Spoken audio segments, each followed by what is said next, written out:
You gave $40,000 to your sister? I whispered, tears of pure betrayal stinging my eyes. I worked double shifts. I haven't bought new clothes in 3 years to save for our daughter. My husband just rolled his eyes. Family comes first, Maya. Have you ever sacrificed everything to build a secure future for your child, only to watch the person you trust most tear it all down? Tell me what you would do in the comments below, and please subscribe to hear my full story. To understand how my entire world unraveled in a single afternoon, you have to know what it took to build it in the first place. For 18 years, my life was measured in clipped coupons, overtime shifts, and clearance stickers. I am Maya, a mother who believed that every sacrificed coffee and every skipped vacation was a brick in the foundation of my daughter's future. Lily is 17 now, an honor student with dreams of attending State University to study architecture. Her dream became my life's mission. While my husband David enjoyed his weekend golf trips and frequent nights out with his buddies, I took on extra shifts at the clinic.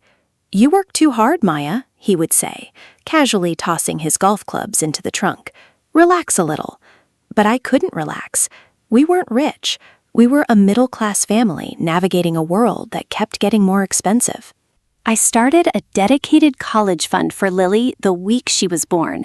I managed all our finances, carefully balancing our household budget so David never felt the pinch of my extreme frugality. He liked comfort, I liked security. Every Sunday morning, before the sun even crested the horizon, I sat at our battered kitchen table, organizing my weekly savings. $1 here, 50 cents there, it all added up. Over the years, I watched that savings account grow into something beautiful. $40,000. It was enough to cover Lily's tuition, housing, and books for the first 2 years, without her having to take out a single crippling loan. I was so proud. I had built a fortress for my daughter, shielding her from the financial struggles I had endured in my 20s. I thought David and I were partners in this, even if I did the heavy lifting. I thought her future was safely locked away. I was completely, devastatingly wrong. The unraveling of my world began on a mundane Tuesday afternoon. The autumn wind was howling outside, rattling the windows of our modest suburban home. I had just come off a grueling 12-hour shift, my feet throbbing and my eyes heavy with exhaustion. But today was special. Today, Lily had received her first official college acceptance letter. I wanted to print a formal statement of the college fund to put inside a congratulatory card, a tangible proof of our love and preparation. I made myself a cup of cheap instant coffee and sat down at the desktop computer in our living room. I typed in the bank's web address, my fingers moving with practiced ease. The screen loaded. I clicked on the tab labeled Lily's Future. I stared at the screen. I blinked, rubbed my tired eyes, and looked again. A cold, suffocating dread settled in the pit of my stomach. The balance wasn't $40,000. The balance was $312. My heart began to hammer against my ribs like a trapped bird. I frantically refreshed the page. I logged out and logged back in. The number remained unchanged. $312. Panic clawed at my throat. Had we been hacked? Had my identity been stolen? I immediately pulled up the transaction history, my hands shaking so badly I could barely control the mouse. There were no mysterious foreign charges, no hacker. Instead, I saw a series of massive wire transfers. $5,000 here, $10,000 there. The most recent was a devastating $25,000 transfer made just 3 days ago, and next to every single transaction was the authorization name. It wasn't a stranger. It was David. I sat in the glow of the computer screen for 3 hours, frozen in a state of absolute shock. The house was dead silent. Lily was at her after-school study group, completely oblivious to the fact that her entire future had just been erased. When I heard David's key turn in the front door, the numbness shattered, replaced by a surge of white-hot adrenaline. He walked in whistling a cheerful tune, carrying a bag of expensive takeout from his favorite downtown steakhouse. "Hey, honey, I picked up dinner," he called out, shrugging off his coat. I stood up, my legs trembling but my posture rigid. I walked into the hallway, clutching a printed sheet of the transaction history. I didn't yell. I didn't scream. My voice was dangerously quiet. "David?" "Where is Lily's money?" He stopped halfway to the kitchen, the grease-stained paper bag crinkling in his grip. For a fraction of a second, his eyes darted nervously to the side, a clear tell of his guilt. But then he quickly composed his features into a mask of casual annoyance. "What are you talking about, Maya? Don't start with the interrogations the second I walk through the door." I held up the paper. $40,000, David. The college fund. It's gone. You wired it out. All of it. Over the last 4 months. Explain it to me right now. He sighed heavily, setting the expensive steak down on the console table as if this were merely a minor inconvenience.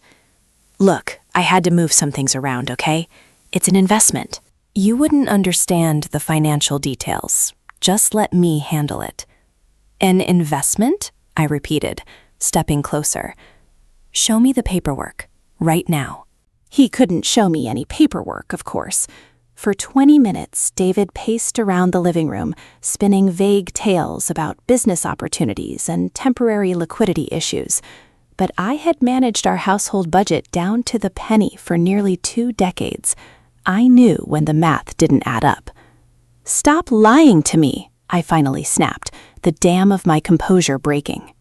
I will call the bank fraud department right now and report these transfers as unauthorized if you do not tell me exactly where my daughter's money went. David stopped pacing, his face flushed with anger, his mask of indifference finally slipping. "Fine. You want to know?" I gave it to Chloe. The name hit me like a physical blow. Chloe, his younger sister. A 32-year-old woman who refused to hold down a job, constantly chasing high society dreams on a minimum wage reality. "You gave $40,000 to your sister?" I whispered, the absurdity of the statement choking me. "Why?" "Because she was in trouble, Maya," David shot back, running a hand through his hair. "She had debts, credit cards. And she needed help with her wedding deposit and a new apartment lease in the city. She was going to lose everything. So you paid for a luxury apartment and a lavish wedding with your daughter's education fund?" I asked, tears of pure betrayal stinging my eyes. "I worked double shifts at the clinic. I haven't bought new clothes in 3 years. I clipped coupons to save that money for Lily." "She's my sister," David shouted, striking the table. "Family comes first. Lily can just get a student loan like everyone else. It builds character. Chloe actually needed me." "Family comes first?" I echoed, the words tasting like ash in my mouth. I looked at the man I had been married to for 18 years, realizing I didn't know him at all. "Lily is your family, David. She is your daughter." He rolled his eyes, clearly exhausted by my emotional reaction. "Don't be so dramatic, Maya. Chloe is my flesh and blood, and she was crying on the phone." What was I supposed to do? Tell her no? I'm the older brother. It's my job to protect her. Lily is smart. She'll get scholarships. We'll build the fund back up eventually. He truly believed he was the hero of this story. He had completely detached himself from the reality of my sacrifices and Lily's needs. He had stolen our daughter's future to fund his sister's vanity, and he felt absolutely no remorse. "You stole from us," I said, my voice eerily calm as a profound clarity washed over me. "You took the sweat off my back and the future out of Lily's hands." "It's marital money, Maya," he scoffed, turning toward the kitchen to finally eat his steak. "I have a right to do what I want with my half of our assets. Stop acting like a martyr. We are done talking about this." As he walked away, leaving me standing in the wreckage of my life's work, something inside me clicked. The devoted, sacrificing, coupon-clipping wife died in that hallway. He thought because he controlled the narrative in his head, he controlled our reality. He thought I would just cry, accept it, and work more overtime. He was wrong. The next morning, I didn't go to the clinic. I went to a lawyer. The mahogany desk in Mr. Vance's office felt as cold and unyielding as my newly hardened heart. I sat across from the family law attorney, a man renowned for dismantling financial deceit. I handed him the printed bank statements, my hands finally steady. I explained everything, my 18 years of frugal sacrifice, Lily's college dreams, and David's unilateral decision to drain our daughter's future to fund his sister's vanity. Mr. Vance adjusted his glasses, scanning the highlighted lines of $25,000, $10,000, and $5,000 wire transfers. In many marriages, joint accounts are considered shared property, he explained gently, anticipating my despair. However, draining a joint asset for non-marital purposes, especially to a third party without your consent, is known as dissipation of marital assets. The court does not look kindly on this. I don't just want a divorce, I told him, my voice carrying a quiet, dangerous resolve. I don't care about alimony for myself, but I want that $40,000 back for Lily. I want it extracted from his share of the house equity, his retirement, and that vintage 1969 Mustang he spends every weekend polishing. He considers this marital money. Let's see how much he likes it when I claim my half of his toys. Vance smiled, a sharp, predatory expression that gave me my first glimmer of hope in 24 hours. We spent the next 2 hours drafting a devastating legal strategy. I wasn't going to beg David to see reason or cry over his betrayal. I was going to legally force the sale of everything he held dear to replenish the fund he stole. He chose his sister's luxury over his daughter's education. Now I was making him pay the exact price. Walking back into my house that evening felt like entering a stranger's home. The air was thick with the suffocating weight of my secret. David was on the couch watching a sports game, a half-empty beer resting on the coffee table. He glanced up as I walked in, his eyes searching my face for lingering traces of yesterday's weeping woman. When he saw only a calm, composed expression, he smirked, leaning back into the cushions. "See? I told you it wasn't the end of the world," he muttered, turning his attention back to the television. "You always overreact, Maya. We'll figure it out." I didn't answer him. I simply walked upstairs to my daughter's room. Lily was sitting at her desk, surrounded by glossy university brochures and campus maps. Her eyes lit up when she saw me, her smile so bright and full of innocent hope that it physically ached to look at her. "Mom, look at this dorm layout for the architecture students," she said, pointing to a colorful page. "It's right next to the design studio." I walked over and wrapped my arms around her shoulders, burying my face in her hair so she couldn't see the fresh tears welling in my eyes. "It's beautiful, sweetheart," I whispered, my voice thick with emotion. "You are going to have the most amazing college experience." "Thanks to you," Lily beamed, looking up at me.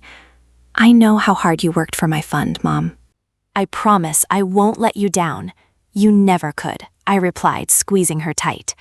I looked at our reflection in her mirror. Behind my gentle smile, an iron will had formed. I would burn my own marriage to the ground before I let David break her promises. The following week was a masterclass in deception. While David slept, wrapped in the blissful ignorance of his own arrogance, I became a ghost in my own home. Armed with a flashlight and a portable scanner, I spent my nights carefully navigating the squeaky floorboards of his home office. Mr. Vance needed a complete financial picture, and I was determined to provide a masterpiece.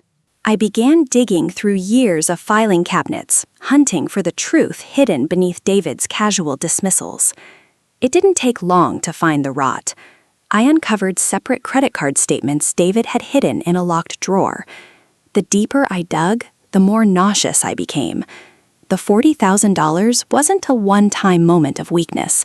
It was just the grand finale. For the past 5 years, David had been silently subsidizing Chloe's entitled lifestyle. I found receipts for designer shoes, luxury spa weekends, and phantom loans for rent that were never, ever repaid. While I was buying generic brand cereal and picking up extra shifts at the clinic to save $50 a week, David was treating his adult sister to a life of endless indulgence. He had prioritized her vanity over our family's security time and time again. The betrayal was so profound, it transcended anger, settling into a cold, clinical disgust. I scanned every document, every receipt, and every hidden statement, uploading them directly to a secure cloud drive I had shared with my lawyer. By the time the sun began to peek through the office blinds, casting pale morning light over the mountain of evidence, I was finished. David thought he had simply borrowed marital money. He didn't realize he had handed me a loaded gun, and I was patiently waiting for the perfect moment to pull the trigger. The doorbell rang on a Saturday afternoon, shattering the quiet peace of the house. I opened the door to find Chloe standing on my porch, radiating unearned wealth. She wore a pristine white designer coat, a brand new leather handbag slung over her shoulder, and the massive, sparkling engagement ring she had no business being able to afford. "Maya, hi!" she chirped, breezing past me into the hallway without waiting for an invitation. "Is David home? I just had to show him the new purse I got for the honeymoon." Every muscle in my body tightened. I looked at the purse, a piece of leather that likely cost more than I made in a month. I looked at it and saw Lily's textbooks. I saw Lily's dorm room deposit. I saw the 18 years of my aching feet and exhausted tears dangling from the arm of a woman who had never worked a hard day in her life. "He's in the garage," I said, my voice dangerously even. Chloe sighed, fluffing her hair in the hallway mirror. "He really is the best big brother in the world, you know? I don't know what I would have done without his help this year." The wedding planning was just so stressful. I dug my fingernails into the palms of my hands until they threatened to break the skin. I had to force myself to breathe. "I'm sure he was very generous," I managed to say. "Oh, incredibly," she laughed, completely oblivious to my simmering rage. "Family comes first, right?" She practically skipped out to the garage, leaving behind a trail of expensive perfume. I stood alone in the hallway, pulling out my phone to text Mr. Vance. "The trap is set. Proceed with the filings." Monday morning arrived crisp and clear. This was the day my hidden gears finally locked into place. I had taken the day off from the clinic, leaving the house only after David had driven off to his corporate job, whistling his usual carefree tune. He had no idea that the ground beneath his feet was about to vanish. My first stop was the bank. I didn't go to the teller window where I usually deposited my meager savings. I sat down with a personal banker and quietly opened a brand new individual checking account solely in my name. With a few swift signatures, I rerouted my direct deposits from the clinic, permanently severing my financial lifeblood from our joint accounts. Next, I withdrew exactly half of the remaining funds in our joint emergency savings. It was a perfectly legal maneuver, one Mr. Vance had assured me was completely within my rights as a joint account holder. I wasn't stealing, I was protecting what little was left. I left the bank feeling lighter than I had in months. The crushing weight of victimization was gone, replaced by the empowering thrill of taking control. I drove to a local coffee shop and ordered a premium latte, the first one I had allowed myself to buy in nearly 5 years. I sat by the window, watching the busy street outside, sipping the warm, sweet drink. At precisely 2 p.m., my phone buzzed with a notification. It was an email from Mr. Vance's office containing a single glorious sentence. "The papers have been successfully served at his place of employment." David's reckoning had officially begun. He was about to learn the devastating difference between a woman who accepts defeat and a mother who protects her young. My phone rang at exactly 2:15 p.m.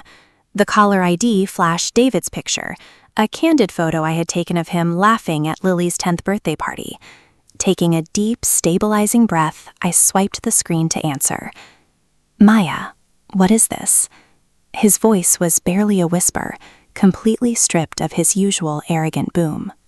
I could hear the frantic shuffling of paper in the background, likely the divorce petition and the emergency financial injunctions Mr. Vance had filed. It's a lawsuit, David, I replied, keeping my tone perfectly measured, and a petition for the dissolution of our marriage. Are you insane? He hissed, the volume of his voice creeping up as panic set in. You served me at my office.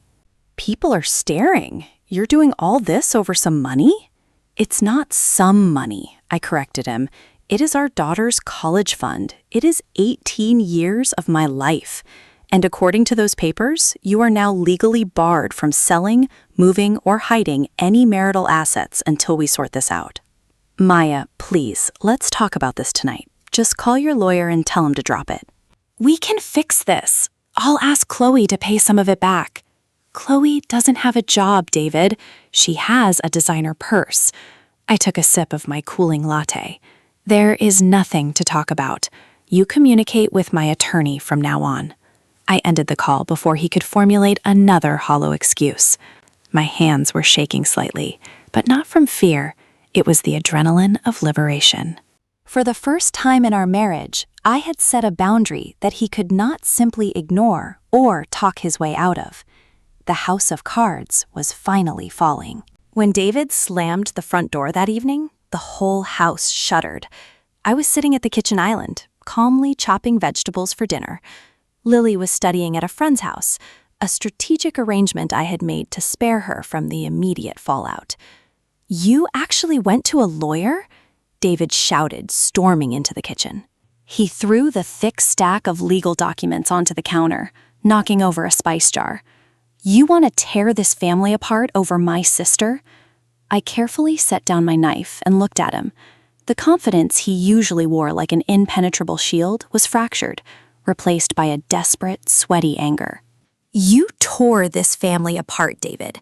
The moment you chose your sister's luxury over your daughter's education. It's my money too, he bellowed, pointing a furious finger at me. I work hard for this family. And so do I countered, my voice dangerously calm against his screaming. But I didn't spend my half of our savings on golf trips and designer shoes. I read the injunction, David. Did you? He hesitated, his face flushing a deep, embarrassed red. Mr. Vance froze everything, didn't he? I continued, spelling it out for him. The joint accounts are locked. You can't touch the equity line of credit, and you certainly can't wire any more money to Chloe. You are ruining my life, he muttered, gripping the edge of the counter. I'm holding you accountable, I corrected. You have 30 days to produce the $40,000 you stole from Lily. If you don't, Mr. Vance will force the liquidation of your precious classic Mustang and your personal retirement accounts. You will pay her back, David, every single cent. He stared at me, finally realizing I wasn't bluffing. The reality of my financial blockade didn't take long to ripple outward. 2 days after David was served, my phone began blowing up with frantic text messages. They weren't from my husband, they were from Chloe. Unanswered texts quickly escalated to a furious phone call. I let it go to voicemail, but she immediately called back. Deciding to face the storm, I answered. How dare you? Chloe shrieked through the speaker, her voice shrill with indignation. David's card just declined at my caterer. Do you have any idea how humiliating that was? Hello, Chloe, I said smoothly, folding laundry on my bed. I'm afraid David's discretionary spending has been temporarily restricted by a court order. He won't be able to fund your wedding anymore. You are a selfish, spiteful woman, she cried, abandoning any pretense of the sweet, innocent younger sister. You're just jealous because David loves me enough to want me to have a perfect day. You are literally ruining my wedding over pennies. $40,000 is not pennies, Chloe, I replied, feeling a cold satisfaction at her escalating panic. That was Lily's tuition money. Money I worked double shifts for. Money you stole. I didn't steal anything. David offered it, she protested, though her voice wavered slightly. Well, now David is going to have to sell his car to replace it, I informed her pleasantly. I suggest you start looking for a job to pay for your own catering, Chloe. The Bank of David is permanently closed. I hung up the phone and blocked her number. For years, I had bitten my tongue and tolerated her entitlement for the sake of family peace. But the peace had always been a lie, paid for with my sweat and my daughter's future. The hardest part of this entire ordeal wasn't fighting my husband or fending off his entitled sister. The hardest part was sitting down with my 17-year-old daughter and telling her the truth. I waited until the weekend when the house was quiet and David had gone to sulk at a friend's apartment. I made a pot of tea and asked Lily to join me at the kitchen table. She sat down, her brow furrowed in deep concern. "Mom, what's going on? You and Dad have been acting weird all week." I took a deep breath, fighting the heavy tears that threatened to spill. "Sweetheart, I need to talk to you about your college fund. There has been a significant setback. I didn't want to maliciously poison her against her father, but I adamantly refused to lie to her." I explained, as gently as possible, that David had taken the money to help Aunt Chloe with her wedding and apartment, and that the account was currently empty. I watched the bright light slowly fade from Lily's eyes, replaced by a devastating mix of profound confusion and deep emotional hurt. "He gave my college money to Aunt Chloe?" she whispered, her voice cracking. "For a wedding?" "I am so incredibly sorry, Lily," I sobbed, reaching across the table to grasp her trembling hands. "But I promise you, I am fixing this. I have a lawyer, and we are going to get every single dollar back. You will go to your dream school." Lily pulled her hands away, wrapping her arms around herself. She didn't scream or throw a tantrum. Instead, she just cried silent, heavy tears that broke my heart into a million irreparable pieces. The trust was entirely shattered. Weeks turned into a grueling, emotionally exhausting standoff. David tried every manipulation tactic in the book. He begged, he bargained, and he tried to guilt me into dropping the lawsuit, claiming I was destroying our family over a simple misunderstanding. But I remained an immovable wall. Mr. Vance was relentless, pushing the legal proceedings forward with surgical precision. The deadline we had set was looming, and the court order was clear: replenish the marital asset or face forced liquidation. Finally, the realization fully set in for David. He couldn't borrow the money, and his credit was maxed out from secretly subsidizing Chloe over the years. He had only one option left. On a gloomy Thursday afternoon, a massive flatbed tow truck pulled up to our driveway. I stood silently on the porch, my arms crossed, as David slowly backed his prized 1969 vintage Mustang out of the garage. He had spent 10 years lovingly restoring that car. It was his baby, his escape, his ultimate status symbol. Now it was being sold to a private collector to pay off his debts. He didn't look at me as he handed the keys to the driver. His shoulders were slumped, his usual arrogance entirely deflated. The roaring engine, which used to announce his proud arrivals, now sounded like a mournful groan as the car was winched onto the truck. When the truck finally drove away, leaving a gaping, empty space in the garage, David turned to me, his eyes filled with a bitter resentment. "Are you happy now, Maya?" he spat out. "You got your blood money." "I'm not happy, David," I replied, my voice steady and cold. "But Lily's account is whole again, and that is the only thing that matters." The cashier's check sat on Mr. Vance's mahogany desk, a crisp, unassuming piece of paper representing my daughter's restored future. The amount was precisely $40,000, extracted directly from the proceeds of David's beloved classic car. As I reached out to take it, my fingers trembled slightly. This wasn't a victory. It was a rescue mission that had cost me my marriage. I drove straight to the bank, bypassing the drive-thru and walking directly to the manager's desk. I deposited the check into the new, secure account I had established solely for Lily's education. When the teller handed me the printed receipt, I sat in my car and stared at the numbers. Balance, $40,000, $312.00.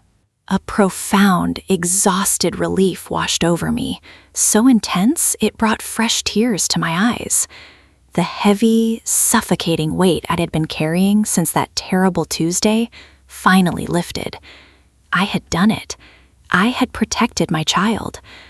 But as I drove back to the house we had shared for almost 2 decades, the reality of my situation settled in. The money was back, but the trust was permanently eradicated. David's willingness to sacrifice our daughter for his sister wasn't just a financial error. It was a fatal character flaw. He had proven unequivocally who he valued most when the pressure was on. I parked in the driveway and stared at the front door. I wasn't the same woman who had anxiously clipped coupons at the kitchen table, eagerly awaiting her husband's approval. That Maya had been erased the moment she saw the drained account. The woman walking through the front door now was a protector, a survivor, and someone who finally understood her own worth. Later that evening, David attempted to rewrite history. He cornered Lily in the living room while I was preparing dinner in the kitchen, carefully keeping my distance but listening intently. He had adopted a jovial, overly casual tone, acting as though selling his prized possession was a grand, noble sacrifice he had willingly made for her. "See, kiddo?" "The money's back," David said, his voice laced with forced cheer. "I told your mother I'd handle it. I always make sure my girls are taken care of. It was just a temporary cash flow thing. No harm done, right?" The kitchen grew deathly quiet. I paused, holding my breath, waiting to see how my daughter would respond to his manipulation. When Lily finally spoke, her voice was startlingly mature, stripped of the childhood innocence she had carried just weeks ago. "You didn't fix it, Dad," she said quietly, her words cutting through the air like glass. "Mom hired a lawyer and forced you to sell your car. You didn't take care of me. You took from me to give to Aunt Chloe." "Now, Lily, that's not fair," David stammered, clearly taken aback by her blunt honesty. "You don't understand the complexities of adult family obligations. I understand that Mom worked overtime for years, and you gave it away," Lily replied, standing up. "I'm going to my room to study." I listened to her footsteps ascending the stairs, leaving David standing alone in the living room. He looked toward the kitchen, locking eyes with me. There was no triumph in my gaze, only a quiet sorrow. He had underestimated my resolve, but far worse, he had completely underestimated his daughter's intelligence. The divorce proceedings moved swiftly once the financial restitution was secured. Because I had caught his dissipation of assets so cleanly, Mr. Vance easily negotiated a settlement that heavily favored my security and Lily's stability. David, utterly drained of his financial leverage and too exhausted to fight a losing battle, finally agreed to move out. On a rainy Saturday morning, I watched him pack his suitcases. The house felt strangely hollow, echoing with the sounds of opening drawers and zipping luggage. I stood in the doorway of our bedroom, leaning against the frame as he packed the last of his expensive golf shirts. "It didn't have to be like this, Maya," he muttered, aggressively shoving a pair of shoes into his duffel bag. "We could have worked through this through counseling. You threw away 18 years of marriage over money." "I threw away a marriage built on a foundation of lies," I corrected him, my voice devoid of anger, leaving only a calm certainty. "You threw away 18 years of trust over your sister's vanity. Do not project your guilt onto me, David.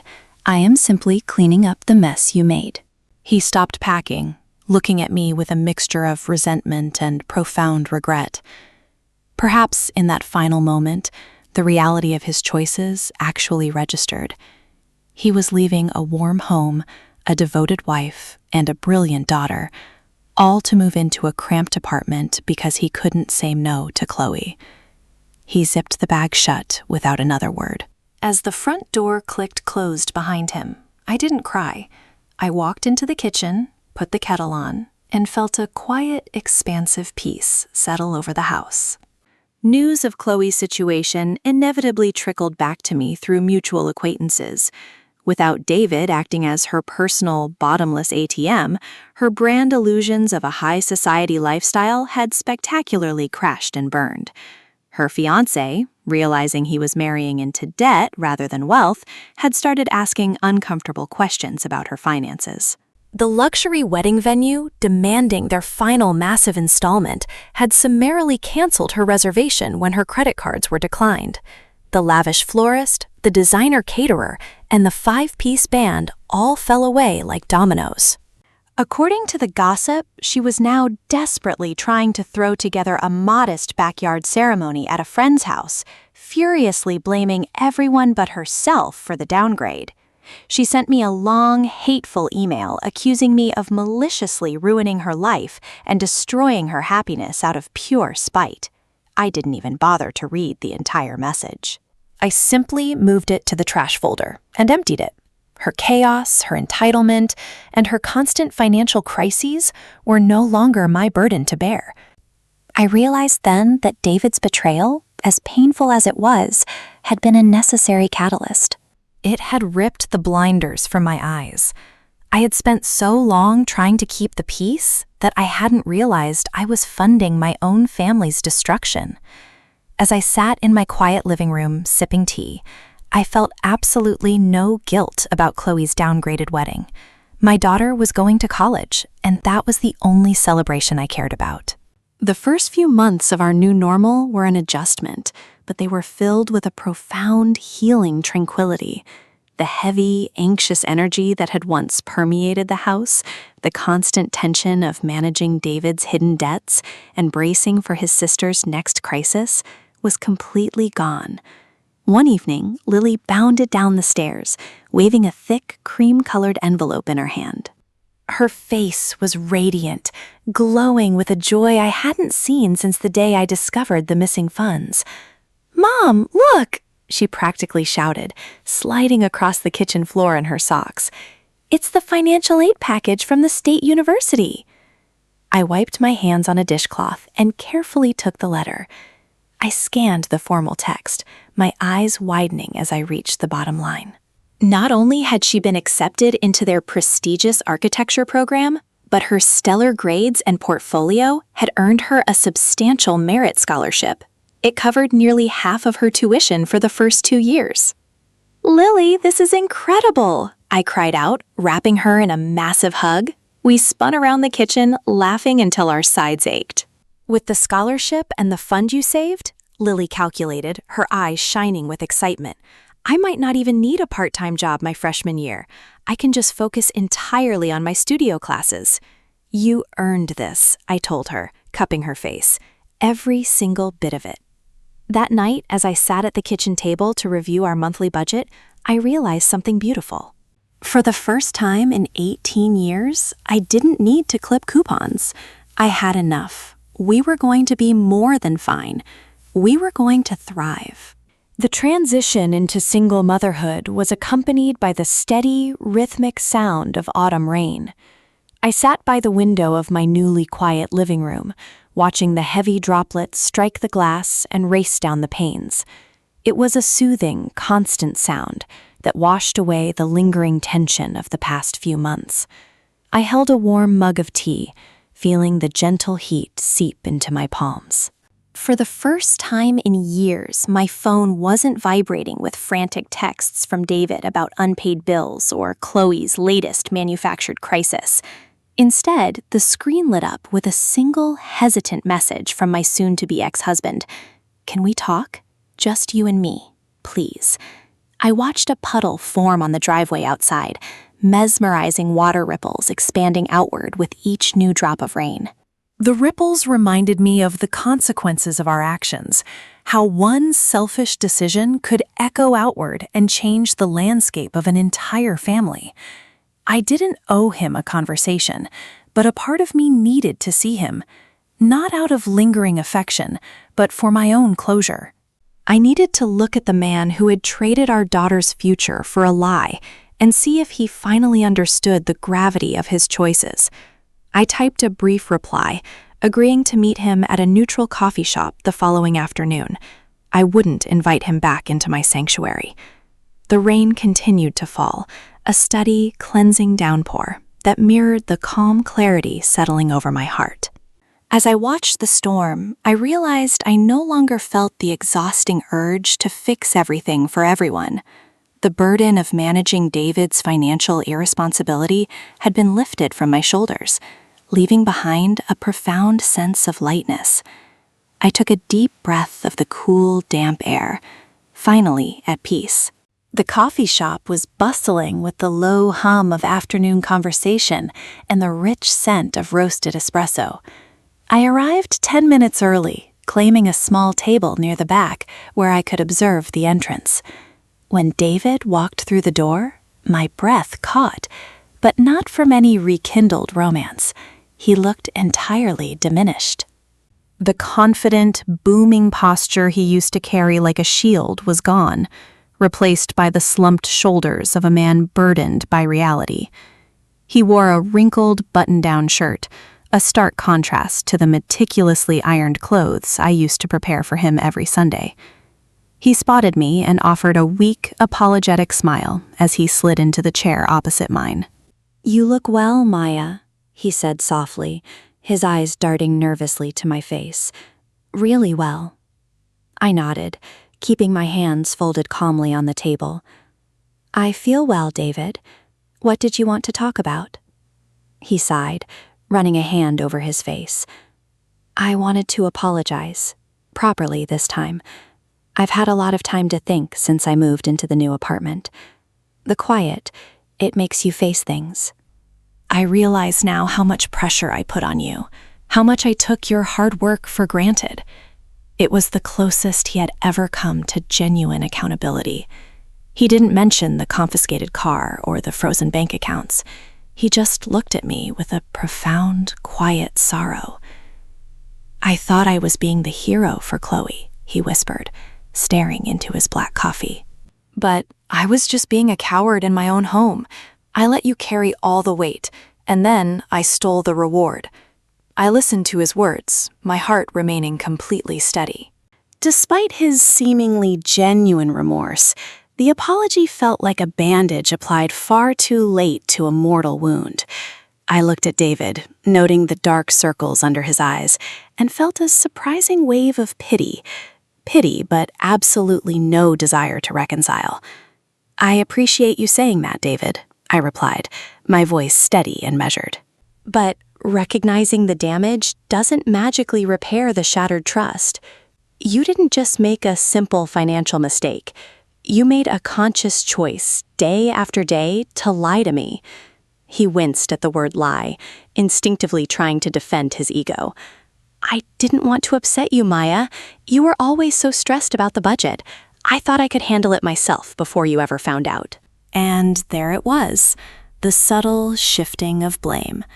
He was still trying to convince himself that his deceit was born out of a misguided desire to protect me, rather than his own selfish pride.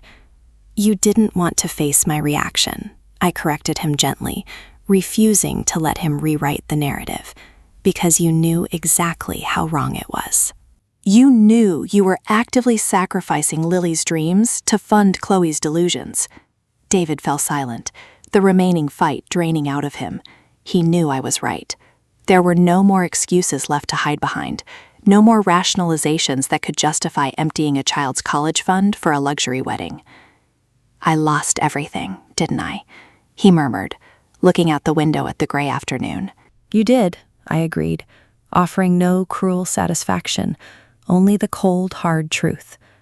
"But Lily got her future back, and in the end, that is the only thing I care about." I stood up, leaving him alone at the table. The months drifted by, carrying us into a bitter, beautiful winter. The world outside transformed into a quiet landscape of pristine white. I spent my evenings sitting by the frosted glass of the living room window, watching the snow fall in silent, mesmerizing sheets. The heavy, accumulating snow blanketed the neighborhood, muffling the sounds of the streets and creating an atmosphere of deep, restorative isolation. It was during this quiet season that Lily officially packed her bags for her first semester at the state university. We loaded her suitcases into my practical sedan, entirely avoiding the dramatic tear-stained farewells I had feared. Instead, there was an overwhelming sense of triumph. As we drove on to the sprawling, snow-covered campus, I watched my daughter's eyes light up with pure wonder. She pointed out the classic brick architecture of the design buildings, her future unfolding right in front of her. When it was finally time to say goodbye in her dormitory room, she hugged me tighter than she ever had before. "Thank you, Mom," she whispered into my shoulder, her voice thick with emotion. "For fighting for me, for not backing down." I stroked her hair, tears of absolute joy freezing on my cheeks as we stepped back outside. "I will always fight for you, my sweet girl," I promised. Driving back to an empty house that evening, the snow continued to drift down, illuminated by the streetlights. The silence of the empty house didn't feel lonely. It felt like a canvas waiting to be painted. I had spent 18 years surviving, couponing, and sacrificing my own identity for my family. As I watched the snow fall, I realized it was finally time to figure out who Maya was when she wasn't just surviving. Spring was stubbornly trying to push through the lingering winter frost when my phone buzzed with an unfamiliar number. I hesitated, then answered, only to be met with the unmistakable sound of muffled weeping. It was Chloe. Her voice lacked its usual arrogant edge, replaced by a desperate, frantic pitch. "Maya, please don't hang up," she sobbed, her words tumbling out in a rushed panic. "I didn't know who else to call. David isn't answering his phone, and my husband just walked out." I stood frozen in the kitchen, a dish towel in my hand. The grand, expensive wedding had barely lasted 8 months before the crushing reality of their combined debts had fractured their fragile facade. "Chloe, I am not the right person for you to call," I said evenly, actively resisting the urge to let decades of resentment leak into my tone. "I'm about to lose the apartment," she cried, completely ignoring my boundary. "The landlord left a notice on the door. I have nothing in my checking account. I just need a small loan, Maya, just to cover rent until I figure this out." "I swear I'll pay you back. I know I was awful to you, but please." The audacity was almost breathtaking. After actively participating in the theft of my daughter's college fund, after insulting me and demanding my husband's financial devotion, she was now begging me for the very money I had fought so hard to protect.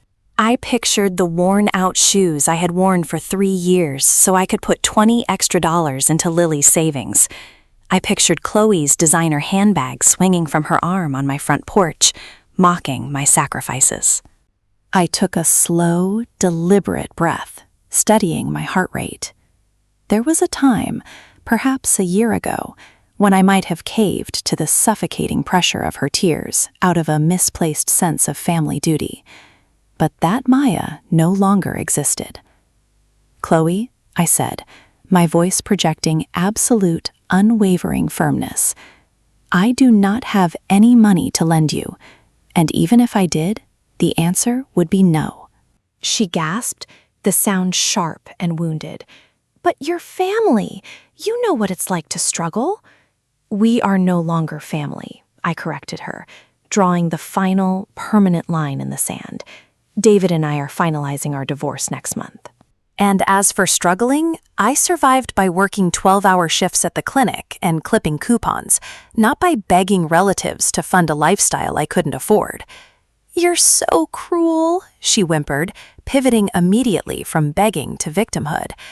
"No, Chloe, I am just finally holding you to the same standard of adulthood as everyone else," I replied. "You need to find a job. You need to sell the designer bags and the expensive clothes. You need to save yourself because there is no one left to bail you out. I didn't wait for her inevitable tantrum or her cruel insults. I calmly ended the call and permanently blocked her new number. My heart wasn't racing. My hands weren't shaking. Setting that boundary felt as natural as breathing. I placed my phone face down on the kitchen counter and returned to wiping down the surfaces. The house was peaceful, the quiet undisturbed by her manufactured chaos. I had protected my daughter's future, and now I had fiercely protected my own peace. With David's shadow fully removed from my daily life, I began to establish a new, empowering rhythm. For 18 years, my entire existence had been dictated by the rigid constraints of a suffocating budget and the unacknowledged emotional labor of managing a household.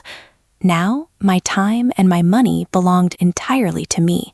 I stopped working the grueling overtime shifts at the clinic. The money I earned during my regular hours was more than enough to comfortably support my simplified lifestyle.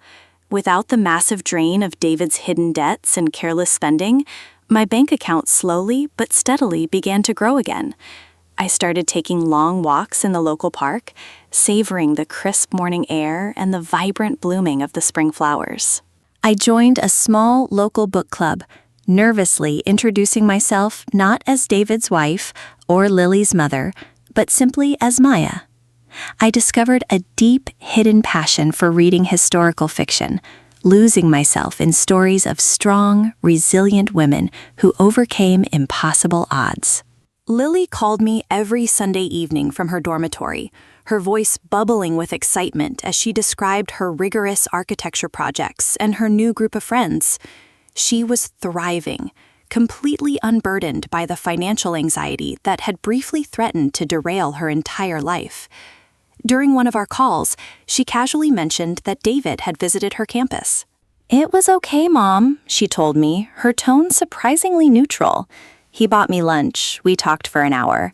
But it's different now. He knows he can't just buy my forgiveness." I smiled, incredibly proud of the strong, discerning young woman she was becoming. She was navigating her relationship with her father on her own terms, completely independent of my protection. The thick manila envelope arrived on a Tuesday, resting innocuously inside my metal mailbox. I instantly recognized the crisp return address of Mr. Vance's law firm. Carrying it into the kitchen, I sat down at the very table where I used to agonize over grocery store coupons and utility bills. I carefully sliced the envelope open, sliding out the heavy stack of legal documents. It was the final, court-approved divorce decree. The marriage was officially, legally dissolved. I traced my finger over the raised seal of the court, a profound wave of emotion washing over me. There was a brief, sharp pang of mourning, not for the man David had become, but for the hopeful, naive girl I was when I first stood at the altar. I grieved the illusion of the partnership I thought we had shared, but that fleeting sadness was quickly swallowed by a massive, rising tide of absolute liberation. The papers legally cemented my financial independence and my emotional freedom. I was no longer legally bound to a man who would drain our daughter's college fund for his sister's vanity. The house was fully in my name. My retirement account was secure. Lily's tuition was guaranteed. I took a pen from the drawer and signed the acknowledgement of receipt, my signature flowing across the paper with confident, bold strokes. I didn't feel broken. I felt entirely remade. The agonizing betrayal that had shattered my world a year ago had ultimately forged me into a woman of unyielding strength. I slipped the papers back into the envelope to file away in my safe. The chapter of my life, titled David's Wife, was permanently closed, and the blank pages of my future were waiting to be written. Late in the spring semester, I received an invitation in the mail that brought tears to my eyes. It was a formal invite to the university's freshman architecture exhibition. Lily had enclosed a handwritten note. "You have to come, Mom. I have a surprise." I bought a beautiful, moderately priced new dress for the occasion, a luxury I never would have permitted myself in the past. When I arrived at the grand, sunlit exhibition hall on campus, it was packed with proud parents and nervous students. I navigated the maze of drafting tables and scale models until I spotted Lily standing proudly next to a stunning, intricate wooden model of a modern community center. When she saw me, she abandoned her professional posture and ran over to hug me tightly. "You made it," she beamed, grabbing my hand and pulling me toward her project. "Look closely at the plaque, Mom." I leaned in to read the small engraved brass plate attached to the base of her intricate wooden design. It read, "The Maya Pavilion, dedicated to the woman who built the foundation of my future." My breath hitched, and the busy noise of the exhibition hall faded away. I covered my mouth with my hand, completely overwhelmed by the depth of her gratitude. "You built this for me?" I whispered, tracing the roof of the tiny wooden structure. "You sacrificed everything so I could be here," Lily said softly, her eyes shining with unshed tears. "I wanted my very first official project to have your name on it." In that beautiful, sunlit room, surrounded by my daughter's brilliant work, every clipped coupon, every exhausted overtime shift, and every agonizing tear shed during the divorce felt entirely, unquestionably worth it. That evening, after taking Lily out for a celebratory dinner, I returned to my quiet, peaceful home. The weather had turned surprisingly mild, hinting at the warm summer to come. I stepped out onto the back patio, breathing in the scent of damp earth and blooming jasmine. A gentle, unseasonable rain began to fall, pattering softly against the wooden deck. I walked over to the small stone bird bath in the center of the garden. I stood silently, watching the raindrops strike the surface, creating endless, perfect water ripples that danced and expanded until they reached the stone edge. It was a mesmerizing, deeply atmospheric sight that anchored me perfectly to the present moment. Those ripples were no longer a symbol of destruction or the chaotic consequences of David's betrayal. They were a symbol of my own quiet impact. My fierce determination to protect my daughter had sent a ripple through our lives that washed away the deceit, the hidden debts, and the suffocating entitlement that had poisoned our family.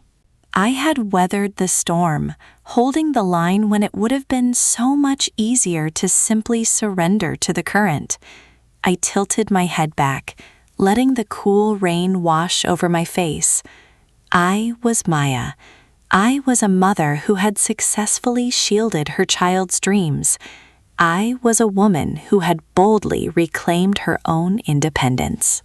The storm that had threatened to drown us had passed, leaving behind a resilient, fertile ground, ready for new beginnings. I turned away from the rain and walked back into the warmth of my home, locking the door firmly behind me.